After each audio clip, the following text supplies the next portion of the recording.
जो माहौल इस समय चल रहा है, आप लोग एक बार उस पे आप लोगों को भी ये विचार करना चाहिए कि देश में जो हमारे ये सब चल रहा है ना, वो हम ही लोगों को नहीं, आप लोगों के भी हक में गलत है। मीडिया वालों की भी जिम्मेदारी बनती है कि जो सच्चाई हमारे देश में चल रही है उस सच्चाई को उजागर करना, पब्लिक तक पहुंचाना बनती है ना, आप लोगों की भी बनती है। आज हम लोग जैसे मर्जी अपनी समय निकाल रहे हैं, इतनी महंगाई, चाहे तेल हुआ, मोदी जी का कहना है कि आप सिलेंडर पे बात ना करें, पेट्रोल पे बात ना करें, डीजल पे बात ना करें, महंगाई पे बात ना करें, बेरोजगारी पे बात ना करें, नौकरी पे बात ना करें, फिर बात किस पे करें? सिर्फ विश्व गुरु, सिर्फ विश्व गुरु इनको बनाए, किसी काम के बारे में बात ना करें। जो काम के बारे में आप बात किए तो आप देशद्रोही हो, फिर आपके घर पे ईडी जाएगी, नोटिस जाएगी, सीबीआई जाएगी, जेल होगा। जो सच्चाई इस समय बोल दिया उसके साथ कुछ गलत ही होगा। तो जब जिससे मोदी जी डर रहे हैं, जो इस समय चल रहा है, आपका चाहे केजरीवाल जी हो या और अन्य मुख्यमंत्री हो, जो चल रहा है ये बिल्कुल गलत चल रहा है। और मैं बार बार बोलती हूँ कि कई मीडिया वाले सवाल किए हैं कि केजरीवाल जी आप लोगों को गाली बकते थे। कोई बात नहीं, केजरीवाल जी की जैसी सोच थी वैसा वो बोलते थे, लेकिन हम लोगों की व्यक्तिगत लड़ाइयां नहीं है, विचारधारा की लड़ाई है कि जहां गलत होता है कांग्रेस पार्टी वहां जाके खड़ी मिलती। नहीं, इलेक्टोरल बॉन्ड पे ये जो सवाल है कि जो सवाल उठ रहे हैं कांग्रेस पार्टी पे भी कि अगर इलेक्टोरल बॉन्ड बहुत बड़ा स्कैम है तो इलेक्टोरल बॉन्ड से पार्टी ने सबसे पहले तो चंदा क्यों लिया?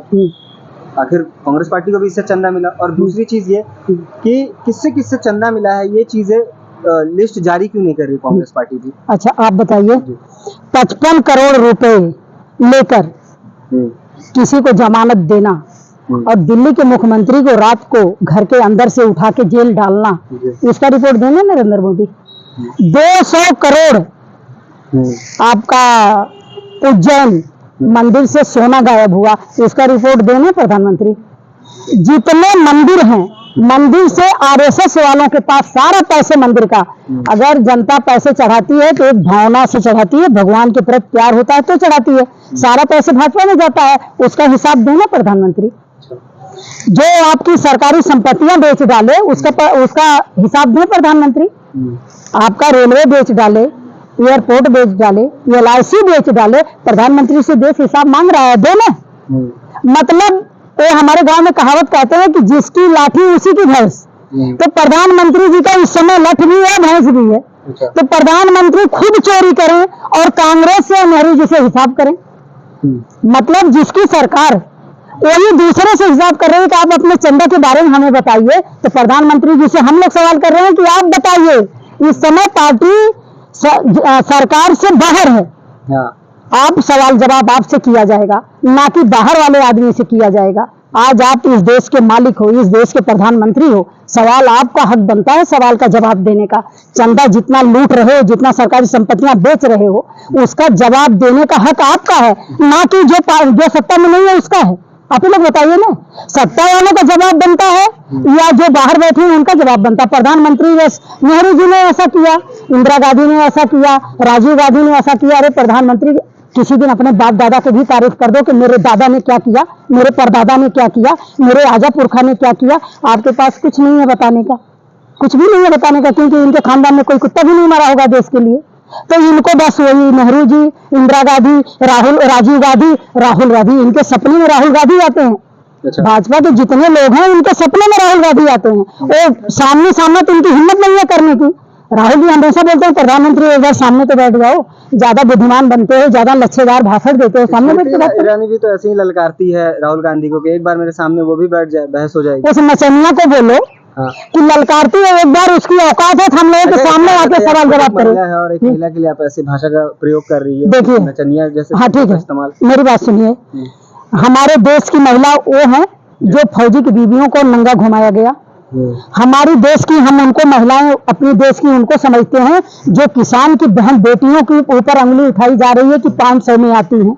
हम उनको मानते हैं अपने देश के, इन नाचने गाने वालों की नहीं, बेशर्मियों को कि कहीं रेप होता है हमारे देश की फौजी के, जिसके ऊपर हम गर्व करते हैं, नाज करते हैं और चैन से अपने घरों में सोते हैं, उन फौजी की बेटी को नंगा घुमाया गया। स्मृति ईरानी मर गई थी कि जिंदा थी? स्मृति ईरानी की भी तो एक महिला है, अगर वो सवाल पूछ रही है कांग्रेस पार्टी से तो इसमें क्या बुराई है? क्या सवाल पूछ रही है? एक बार पूछ लेते कि नंगे महिलाओं क्यों घुमाई गई, एक बार अपने प्रधानमंत्री से पूछ लेते, एक बार ये पूछ लेते हाथरस के बेटी को मार दिया गया रोक करके। कितना सही है? मैं एक बार नहीं 1000 बार बोलूंगी कि ये नचनिया के अंदर कोई दर्द नहीं है।